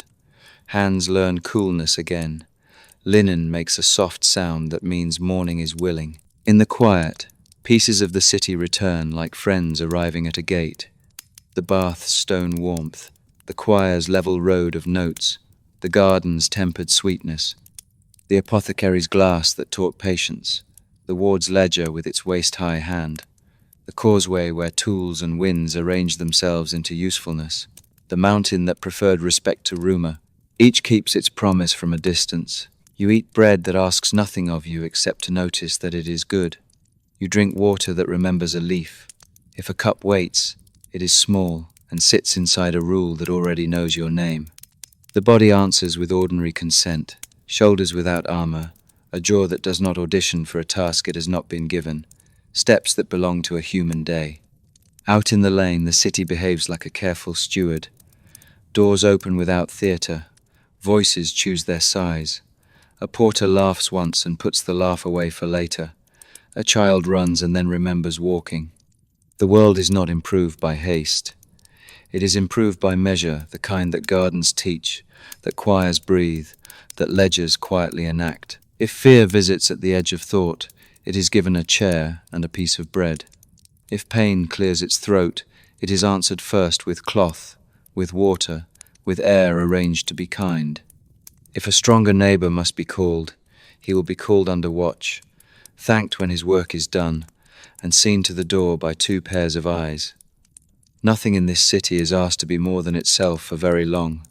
You step into light that has decided to be gentle. Stone returns your footfall without argument. Above you, swifts write a script that looks like forgiveness.